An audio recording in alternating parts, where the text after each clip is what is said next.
She was just a black janitor, until her whisper stopped the CEO from losing everything.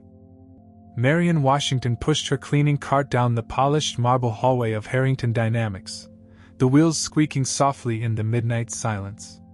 The 42-year-old woman had walked these same corridors for 7 years, her brown skin barely visible in the dim security lighting, her presence as unnoticed as the shadows she moved through. Invisible, she whispered to herself, a bitter smile crossing her lips. That's what they call us night shift people. Invisible. But Marion had learned something precious during her years of emptying trash cans and mopping floors in one of Silicon Valley's most powerful tech companies. Being invisible had its perks. When you're just a black janitor in a building full of white executives, people talk around you like you're furniture.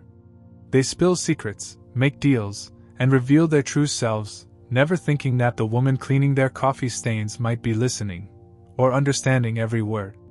Tonight felt different, though. The energy in the building was electric, charged with the kind of tension that came before big announcements. Marion had noticed it in the way the executives hurried past her earlier, their expensive shoes clicking urgently against the marble, their voices hushed but excited. She paused outside the mahogany doors of Conference Room A, the boardroom where million-dollar decisions were made daily. The brass nameplate gleamed under the hallway lights. Executive Conference Room authorized personnel only. Marion had been authorized to clean it every night for 7 years, but she'd never been authorized to speak in it. Not once. Her master key turned silently in the lock. The door opened to reveal the aftermath of what must have been an intense meeting. Papers were scattered across the massive oak table like fallen leaves. Half-empty coffee cups sat abandoned, their contents growing cold. Someone had left their reading glasses behind. A tie was draped carelessly over a chair. Lord have mercy, Marion muttered, surveying the mess. What kind of meeting leaves a room looking like a tornado hit it? She began her routine, humming an old gospel tune her grandmother used to sing. His eye is on the sparrow. The melody always calmed her nerves and made the long night hours pass more quickly. As she gathered the scattered papers into neat piles, she couldn't help but notice the letterhead. Confidential Harrington Dynamics Board Resolution. Marion wasn't a snoop by nature, but 7 years of cleaning up after careless executives had taught her to recognize important documents. These papers looked important, very important. She continued humming as she worked, stacking the documents carefully without reading them. That wasn't her business. She was reaching for a coffee cup when she heard it, voices coming from the adjoining break room. Male voices, speaking in urgent, hushed tones. The meeting wasn't over after all. Marion froze, her hand halfway to the coffee cup. The door between the boardroom and break room was slightly ajar, just enough for sound to carry through. She should leave. She should finish cleaning quickly and quietly, then move on to the next office. That's what invisible people did. They didn't listen to conversations that weren't meant for their ears. But something in the tone of those voices made her pause. There was excitement there, yes, but also something darker. Something that made the hair on the back of her neck stand up. Selling it for pennies on the dollar, one voice was saying. She recognized it as Marcus Webb, the chief financial officer, a man who never once acknowledged her presence in 7 years. The beauty is, Richard won't be back from Singapore until Thursday, another voice replied. This was David Chin, head of corporate development. By then, the papers will be signed and filed. Clean and simple. Marion's heart began to beat faster. Richard Harrington was the CEO, the man whose name was on the building. Why were his top executives making deals while he was out of the country? Northwick Holdings came through as promised. Webb continued. Their offer is laughably low, but that's the point. Once they own the subsidiary, they can do whatever they want with it. Northwick Holdings. The name hit Marion like a lightning bolt. She knew that name. But from where? She continued cleaning, moving more slowly now, straining to hear every word while maintaining her soft humming. To anyone watching, she was just a night janitor, going about her invisible work. I still can't believe we're getting away with this, Chin said with a nervous laugh. The solar weave patent alone is worth Don't say numbers over the phone or in writing. Webb cut him off sharply. And don't say that name. We've been through this. Solar Weave. Marion's hands trembled slightly as she wiped down the table. She'd heard that name before too, but couldn't place it. The incentive package they promised us makes this all worthwhile. Chen continued. My kids' college funds will be set for life. And my retirement just got a lot more comfortable. Webb added. Sometimes you have to think about your own future, David. The company will survive. It always does. Marion felt sick to her stomach. These men were talking about selling something valuable, something that belonged to Harrington Dynamics, while their boss was halfway around the world. And they were getting paid to do it. She finished cleaning the table and moved to the windows, her movements automatic while her mind raced. Northwick Holdings. Where had she seen that name? Then it hit her like a thunderbolt. 3 months ago, during her lunch break in the company cafeteria, she'd been reading a discarded copy of the Silicon Valley Business Journal. There had been an article about shell companies and corporate acquisitions. Northwick Holdings had been mentioned as a front company, a way for larger corporations to buy smaller ones without revealing their true identity. But which company was behind Northwick Holdings? She closed her eyes, trying to remember. The article had been detailed, full of the kind of financial analysis that most people skipped over. But Marion didn't skip over those articles. She devoured them. Terex Corporation. That was it. Northwick Holdings was a subsidiary of Terex Corporation, Harrington Dynamics' biggest competitor. The voices in the break room were growing fainter now, the men apparently preparing to leave. Marion heard chairs scraping, papers rustling, the sounds of a meeting coming to an end. Remember, Webb's voice carried clearly. Not a word of this to anyone. Richard trusts us to handle things while he's gone. Let's make sure we handle them properly. The irony of his words made Marion's stomach turn. They were planning to betray their CEO's trust in the most fundamental way possible, and they were doing it with smiles on their faces and college funds in their hearts. She heard footsteps heading toward the main door of the conference room. Quickly, she moved to the far corner, making herself as invisible as possible while pretending to dust a bookshelf. The door opened, and the two men walked through, their conversation now focused on mundane things, weekend plans, restaurant recommendations, the weather. They didn't even glance in her direction. To them, she truly was invisible. After they left, Marion stood alone in the silent boardroom, her cleaning supplies forgotten. The weight of what she'd heard pressed down on her like a physical force. These men were planning to sell something valuable to their company's biggest competitor, and they were getting paid handsomely to do it. Meanwhile, their CEO, the man who trusted them, was on the other side of the world, completely unaware of their betrayal. She looked around the boardroom, taking in the oil paintings of previous company leaders, the awards and accolades mounted on the walls, the American flag standing proudly in the corner. This was a company built on innovation and integrity, at least according to its mission statement. But integrity, it seemed, was just another word on the wall. Marion finished her cleaning in silence, her mind churning with questions and possibilities. As she pushed her cart back into the hallway, she caught her reflection in the polished marble wall. A middle-aged black woman in a janitor's uniform, invisible to the world of power and privilege that surrounded her. But sometimes, she thought as she headed toward her next assignment, being invisible was exactly what you needed to be to see the truth. The question now was, what was she going to do about it? 3 floors down in the basement break room, Marion sat at a folding table with her thermos of coffee and a peanut butter sandwich, but food was the last thing on her mind. The fluorescent lights hummed overhead, casting harsh shadows across the concrete walls where other night shift workers, security guards, maintenance crew, and fellow janitors took their breaks in relative silence. She pulled out her phone and opened her notes app, typing quickly. Northwick Holdings Shell Company Terex Corporation. The memory was coming back in fragments, like pieces of a puzzle falling into place. It had been a rainy Tuesday afternoon in March when she'd found that discarded copy of the Silicon Valley Business Journal in the cafeteria. Most people threw away the business section after glancing at the headlines, But Marian always rescued those pages. Numbers fascinated her in a way that few people understood. While other people saw boring statistics, she saw stories of ambition, greed, success, and failure. The article had been titled, "The Shell Game: How Corporate Giants Hide Behind Dummy Companies." She remembered it clearly now because she'd read it 3 times, taking notes in the margins.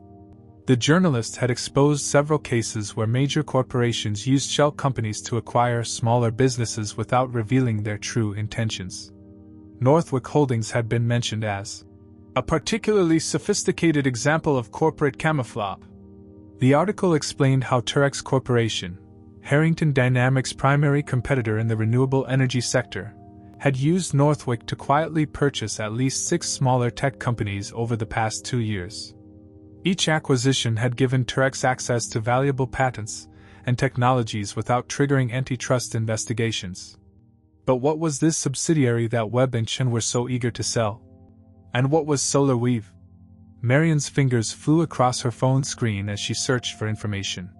The company's internal directory was accessible to all employees, even janitors, though most people assumed she wouldn't know how to use it. She found it buried in the subsidiary listings. Hartech Materials Division specializing in advanced photovoltaic research and sustainable energy solutions. The description was vague, but when she clicked deeper, she found a press release from 2 years ago that made her heart race. Hartech Materials Division develops revolutionary SolarWeave technology. Breakthrough material could transform renewable energy industry. The press release was full of technical language, but the key points were clear enough. SolarWeave was a new type of flexible solar material that could be woven into fabric, painted onto surfaces, or integrated into building materials. It was 40% more efficient than traditional solar panels and cost 60% less to produce. The potential applications were limitless. Clothing that could charge your phone, buildings that could power themselves, cars that could run on sunlight absorbed through their paint. The press release also mentioned that Hartech held 17 patents related to SolarWeave technology, with 12 more pending approval. Marian's hands were shaking as she set down her phone. This wasn't just any subsidiary they were planning to sell.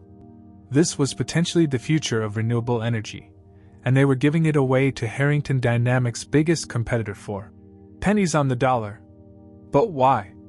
What could possibly motivate Webb and Chen to betray their own company so completely? The answer came to her as she remembered their conversation.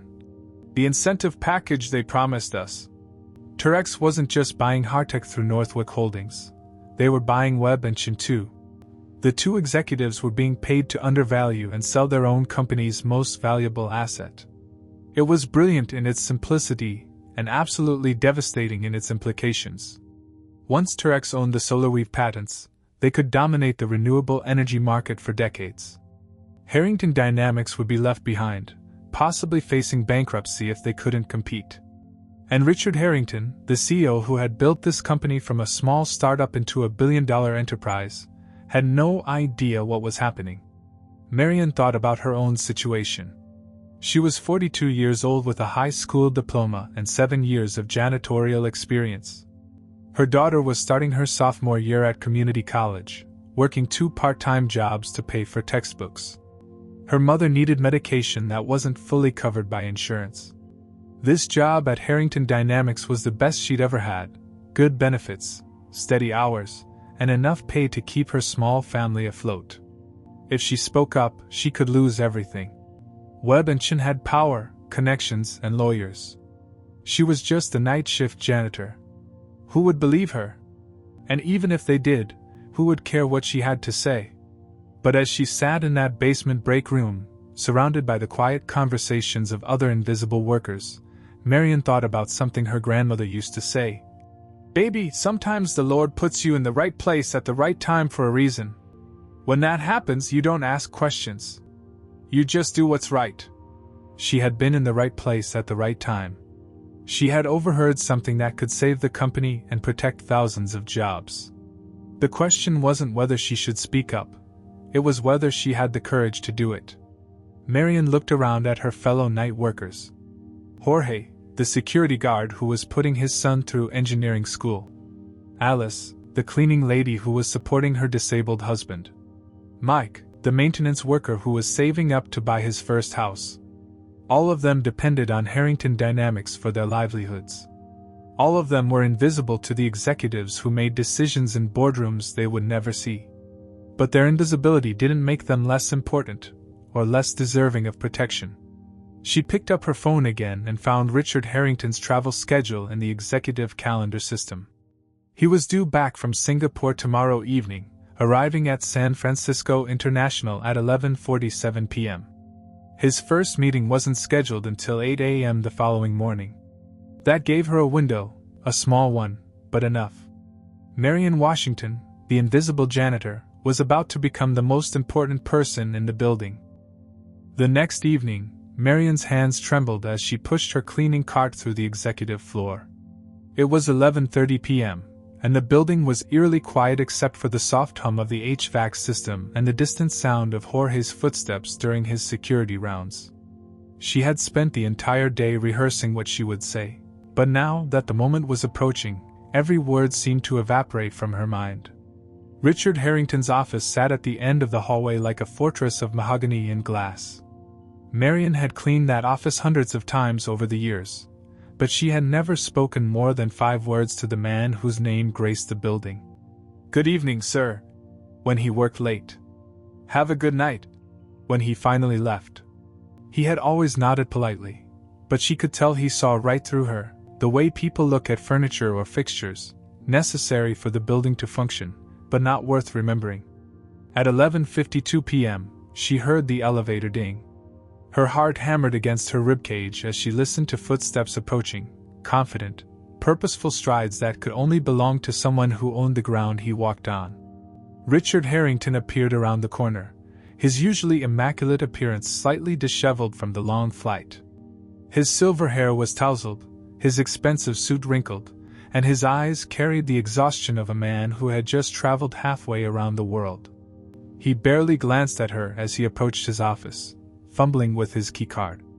Marion watched as he swiped it once, twice, 3 times before the lock finally clicked open.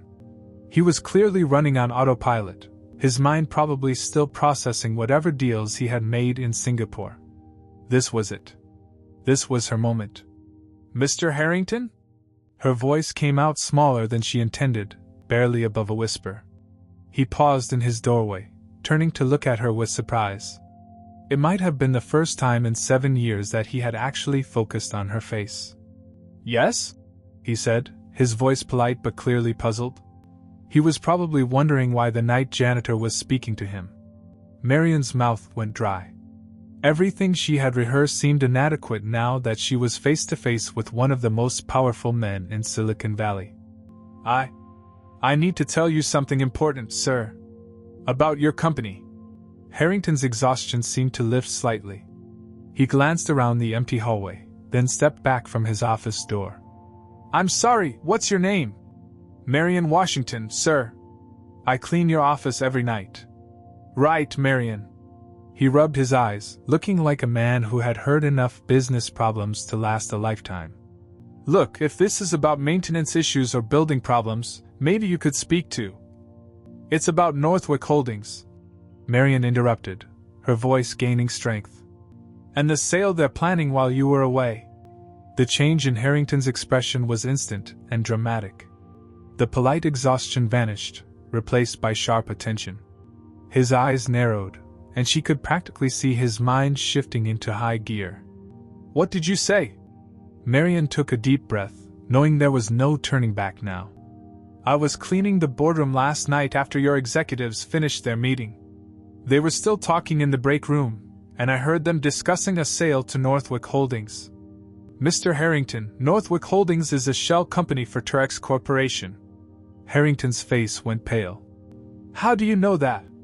"I read the business journals during my lunch breaks," Marion said, her voice steady now despite her racing heart.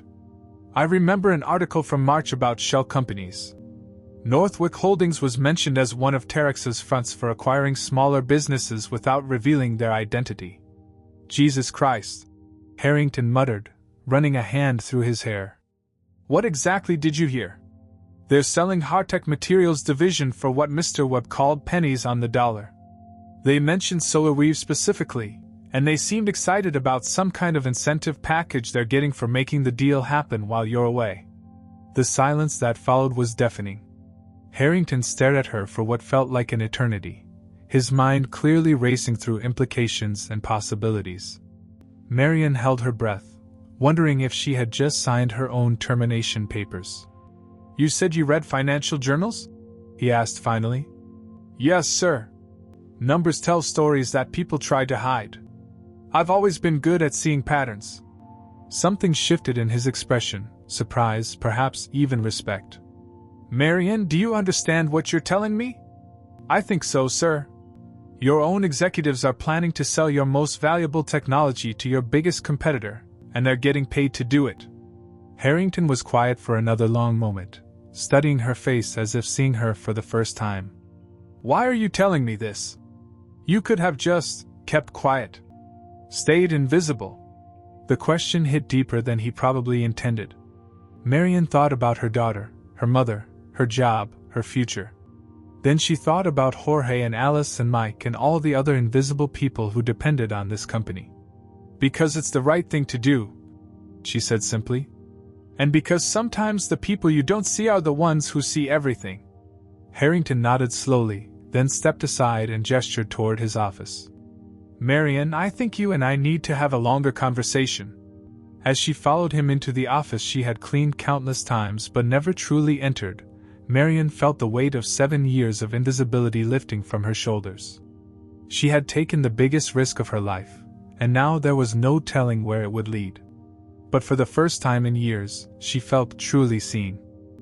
Marian had expected their conversation to last maybe 10 minutes, just long enough for her to repeat what she had heard and for Harrington to thank her politely before sending her back to her mop bucket.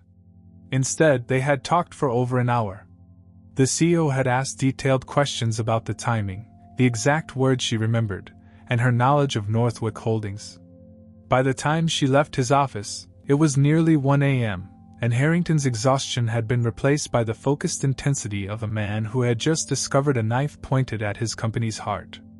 Now, 2 hours later, Marian was mopping the third-floor hallway when she heard the elevator doors open with an urgent ding.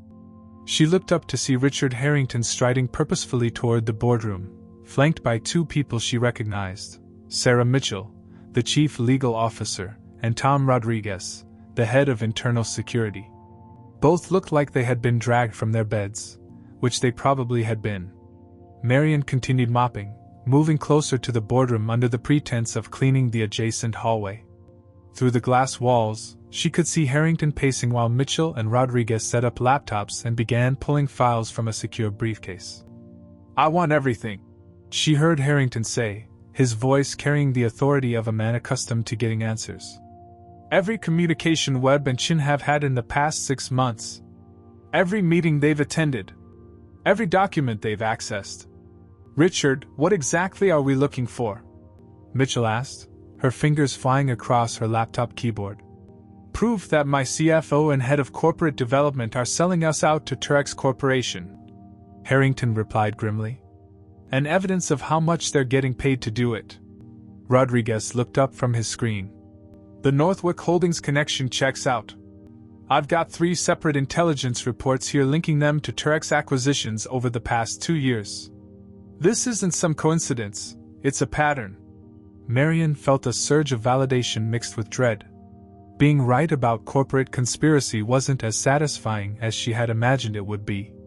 "Here's something," Mitchell announced, her voice tight with disbelief. "Webb accessed the Hardtech Materials evaluation files 47 times in the past month. That's unusual, considering Hardtech reports directly to corporate development, not finance. And look at this," Rodriguez added, pointing at his screen. "Chen's been having regular lunch meetings with someone named Patricia Vance. According to LinkedIn, she's Turex Corporation's Director of Strategic Acquisitions." The room fell silent except for the clicking of keyboards and the soft hum of the air conditioning. Marian continued her slow, methodical mopping, staying close enough to hear but far enough away to maintain her invisibility. "Jesus," Harrington muttered after several more minutes of digging. Look at Chen's travel expenses. 3 trips to Austin in the past 2 months. That's where Turex has their headquarters. All the trips were booked as industry conferences, but I can't find any conferences that match those dates. Richard, you need to see this, Mitchell said urgently. She had pulled up what looked like an internal email system. I found a draft email in Webb's account that he never sent. It's addressed to someone with a Turex email domain. Harrington leaned over her shoulder to read. Even from her position in the hallway, Marion could see the color drain from his face. As discussed, the Hartech acquisition will proceed as planned. Harrington read aloud. The board resolution has been prepared and will be presented for signature on Thursday morning. The agreed-upon compensation should be transferred to the accounts we specified once the transaction is complete. There's more, Mitchell continued, scrolling down. RH returns from Singapore Wednesday night but won't review the documents until the board meeting. By then it would be too late to stop the process. The silence that followed was deafening. Marion had stopped mopping entirely, frozen by the magnitude of what she was witnessing. This wasn't just corporate espionage, it was a carefully orchestrated betrayal that had been months in the planning. They were going to blindside me, Harrington said quietly, his voice filled with a mixture of rage and disbelief. Webb and Chin have been planning this for months. They were going to put those documents in front of me Thursday morning with a stack of other routine paperwork, knowing I'd sign without reading every detail after being out of the country for a week. Rodriguez pulled out his phone. I'm calling the FBI. This is fraud, conspiracy, maybe even wire fraud if money's already changed hands. Wait, Mitchell interrupted. Before we bring in federal agents, we need to secure the Hartech files and make sure Webb and Chin can't destroy any evidence. If they realize we're onto them, they'll disappear, Harrington finished. Along with any proof of what they've done. The 3 executives began moving with the urgent efficiency of people who understood they were racing against time. Mitchell started downloading files and creating secure backups. Rodriguez began making calls to federal investigators and corporate security teams. Harrington pulled out his phone and began canceling the Thursday board meeting. From her position in the hallway, Marion watched the midnight investigation unfold with a mixture of fascination and fear. She had lit a fuse with her whispered warning, and now she was watching the explosion in real time. But as she observed the 3 most powerful people in the company working frantically to save their business, she realized something that both thrilled and terrified her. Her whisper had done more than expose a conspiracy. It had started a battle. By Thursday morning, the entire atmosphere at Harrington Dynamics had changed. Marion could feel it the moment she walked into the building for her day's shift, something she rarely worked, but the overnight drama had left her too wired to sleep. The usual hum of corporate efficiency had been replaced by an electric tension that seemed to vibrate through the marble floors and glass walls. Rumors traveled faster than the speed of light in corporate America, and by 10 a.m., whispers were echoing through every department. Emergency board meeting. Federal investigators. Executive fraud. Corporate espionage. The words bounced off the walls like pinballs, each retelling adding new layers of speculation and drama. Marion watched it all unfold from her unique vantage point as she helped the day shift cleaning crew tackle the executive conference rooms. She had become an accidental insider, privy to secrets that even senior managers didn't know, but still invisible enough to move through the building unnoticed. At 11:30 a.m., she was cleaning the windows outside Conference Room B when she saw Marcus Webb and David Chin being escorted through the hallway by 2 men in dark suits. The executives who had seemed so confident and powerful just 2 nights ago now looked pale and shaken, their expensive suits unable to hide their defeat. Security badges had been clipped from their shirts. Boxes of personal belongings were being carried behind them. Webb caught sight of his reflection in the window Marion was cleaning, and for a moment, their eyes met through the glass. There was no recognition in his gaze. Even in his moment of downfall, she remained invisible to him.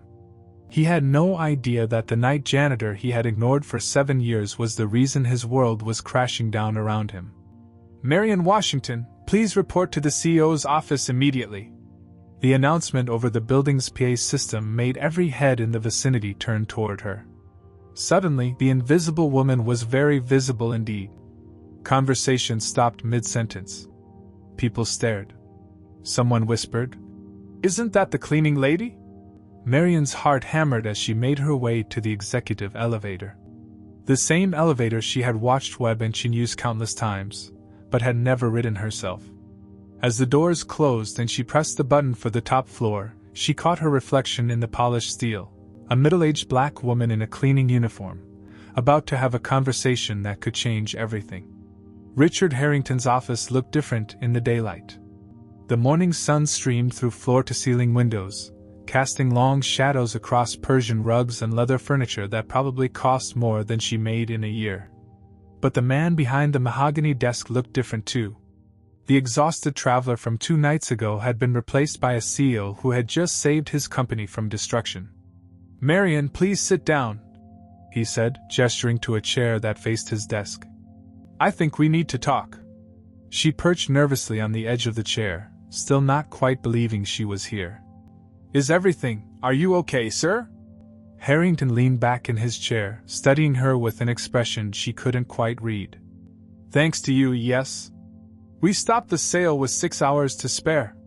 Webb and Chin had already signed preliminary agreements transferring the Hartech assets to Northwick Holdings. If you hadn't spoken up." He didn't finish the sentence, but Marion could fill in the blanks. Solar Weave technology would have belonged to Terex Corporation. Harrington Dynamics would have lost its competitive edge. Thousands of jobs would have been at risk. The FBI estimates that Terex would have gained a market advantage worth approximately $4 billion. Harrington continued. "That's not just money, Marion. That's the future of renewable energy. They would have controlled patents that could power the world for the next 50 years. The magnitude of those numbers made Marion dizzy. $4 billion. The future of renewable energy. All because she had been in the right place at the right time with the courage to speak up. "Sir, I just did what anyone would have done," she said quietly. "No," Harrington replied firmly. "Most people would have stayed silent. Most people would have protected themselves instead of protecting the company. But you saw the bigger picture." He paused, leaning forward. "Tell me, what do you know about corporate security?" The question caught her off guard. "Not much, sir. Just what I read in those business journals." "Well, you're about to learn a lot more." Harrington opened a folder on his desk and pulled out what looked like an official document. "Marion, I'm offering you a position as our new corporate security liaison. You'll work directly with our legal and security teams to identify potential threats to the company. Your job will be to see what others miss, to notice patterns that others ignore." Marion stared at him, certain she had misheard. "Sir, I'm not qualified for that kind of work. I'm just a janitor." "You're not just anything," Harrington said with a slight smile. "You're someone who reads financial journals during lunch breaks. Someone who remembers details from articles written months ago. Someone who had the intelligence to connect Northwick Holdings to Terex Corporation and the courage to act on that knowledge." He slid the document across the desk toward her. "You'll start Monday morning.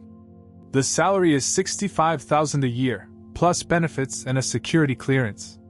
Marion's hands trembled as she looked at the job offer. $65,000 was more than double what she made as a janitor.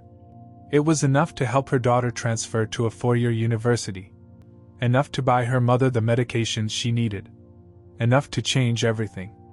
"There's just one condition," Harrington added. "You keep that janitor's master key as a reminder of where you started. Sometimes the most important insights come from places where people least expect to find them." As Marion signed the papers that would transform her life, she thought about her grandmother's words. "Sometimes the Lord puts you in the right place at the right time for a reason." The invisible woman had finally been seen, and it turned out she had been exactly where she needed to be all along. 6 months later, Marion Washington walked through the marble hallways of Harrington Dynamics with a laptop bag slung over her shoulder and a security badge that read, "Corporate Security Liaison," clipped to her navy blue blazer.